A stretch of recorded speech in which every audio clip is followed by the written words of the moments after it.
talk about this. What is going on here? Yeah, so, 50 to 100 years from now, we cannot afford to be like the UK, what it has right now, where you only have London as the major economic center, everywhere is struggling. Yeah.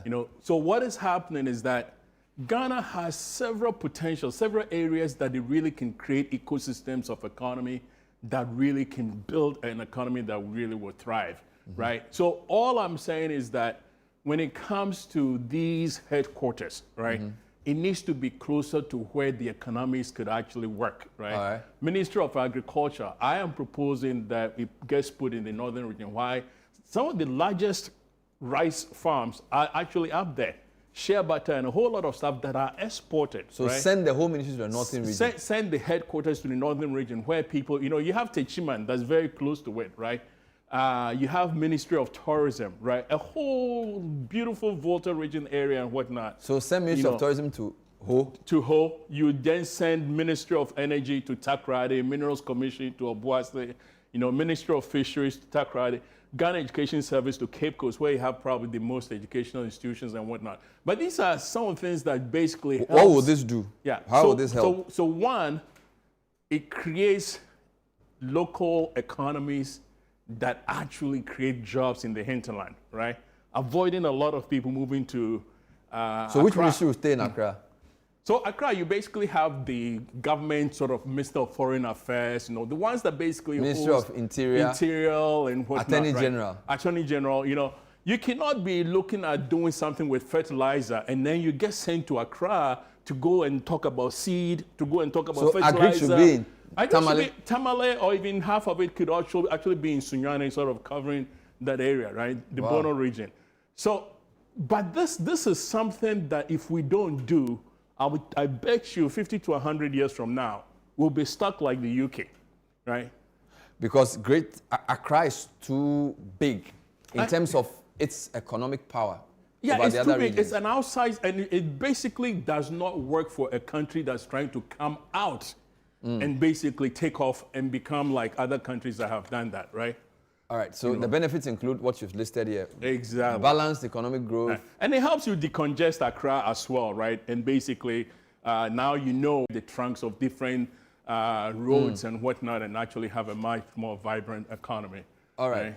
Now, you said something about from religion. Okay, before that, you said that number 6 idea is that we should change GNA, that the Ghana News Agency must be strengthened as one of your 10 top ideas. Yes. Why Ghana News Agency? Yes. So think about what has happened to information in this age. Our weakness, the whole world, countries are taking very seriously information and basically all the cyber security problems and all the fact-checking, false information and whatnot. Yeah. A lot of the countries, China has its own news agency, Russia has TASS, US is very good at it, UK has BBC. But what it does is that it helps you actually channel the messaging and really be able to manage your narratives for that country, right? We don't have anything. GNA used to be so good. Now you put up a press release. What happens? You go to Facebook and you see a picture, right? And somebody has a statement. And the guy looks at it and says, I never said that. We cannot run a country like that. We cannot be in that situation. We talk about controlling our own narrative and our own story. So you think the current media landscape doesn't build trust? It doesn't. Not at all. It doesn't build trust, because what happens is that you need a centralized, well-funded, that actually has a role of just really keeping the sanity going and allowing news organizations to build on top of it, right? If AP News sort of releases something, Ghana government has to be releasing something. You can't have... And you think that the Ghana News Agency is the institution that will lead that? Well, it used to be the institution that was very reputable, right? It has actually run down. My thing is that there has to be something like the Ghana News Agency that everybody respects, right? That other countries respect, that Ghana, at least, you have a news agency that feeds your media and sort of really make sure that things are some would say the media landscape has changed, that this is going to be a very difficult thing to do. And this week we're discussing the GNA, and they are really struggling. But let's deal with idea number 7. Right.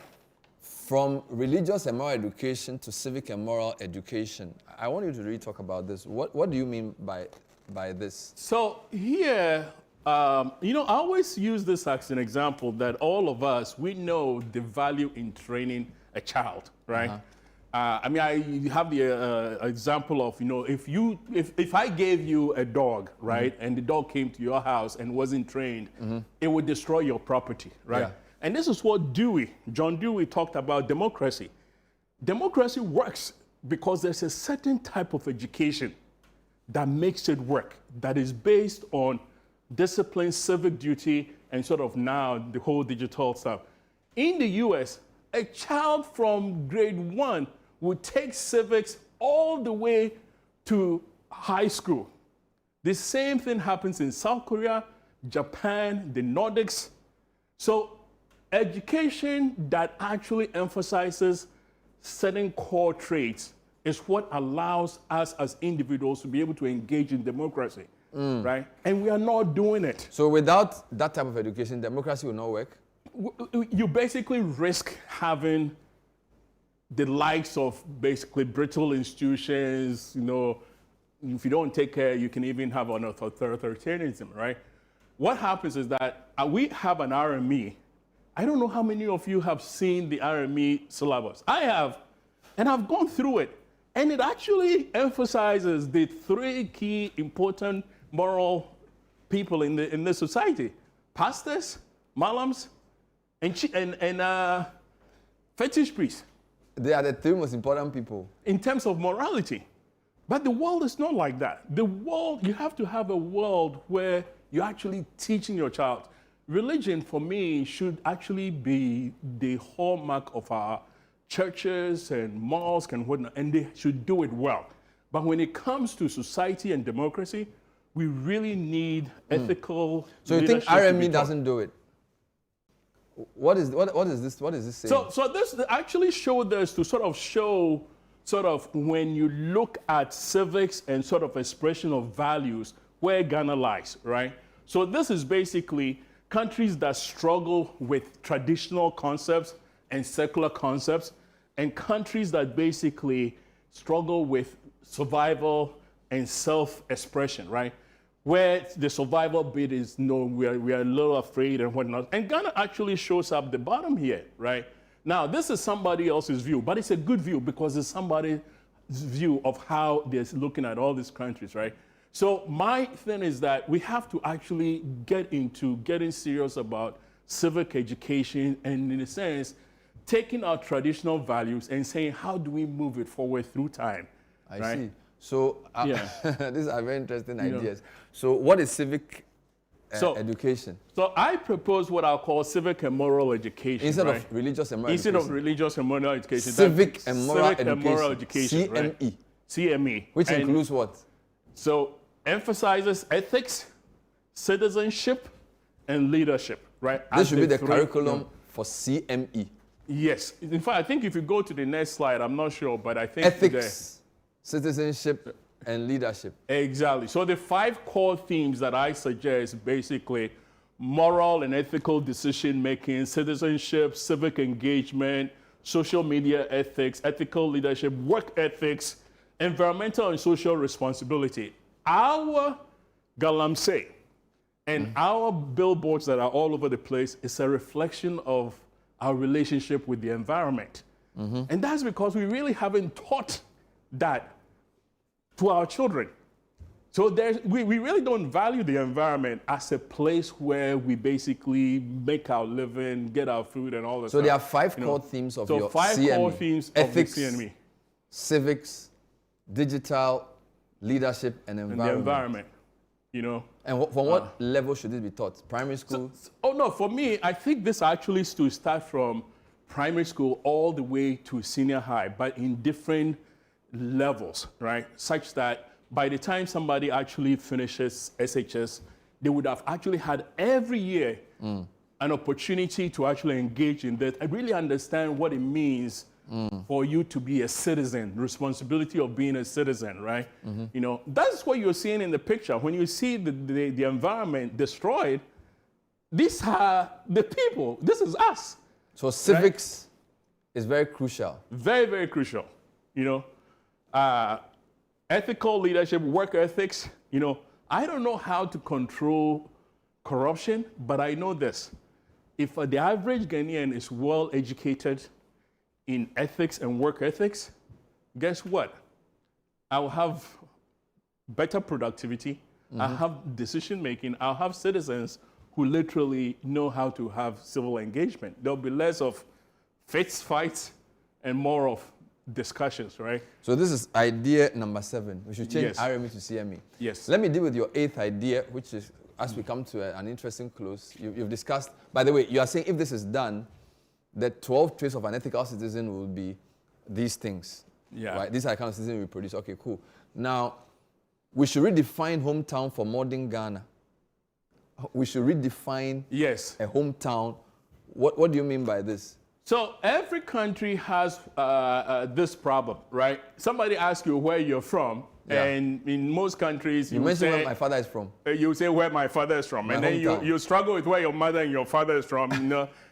But the fact of the matter is that, you know, would you want to have citizenship by birth, which is location, or by ancestry, right? Well, if you have citizenship by ancestry, where my mother and parents from, well, you get counted census where? In Accra. In Accra, Yeah. right? Meanwhile, the place where you are from, they don't have you to be counted. Or you go there to be counted, and then the place where you live, you're chopping the money there, but you don't have the counting. So all I'm saying is that most countries have worked very hard, and I'm saying let's really begin to define on ID cards and whatnot, citizenship by where you were born, usually, right? Citizen by where you were Where born. you were born, right? That way, your responsibility lies in where you're born. Most towns, in a lot of places, I mean, you take Barcelona, it was built by people who lived there. You know, our own Columbus, who supposedly crossed, you know, whatever. Atlantic Ocean. Atlantic Ocean. You know, he's Italian, but he went and lived in Catalan.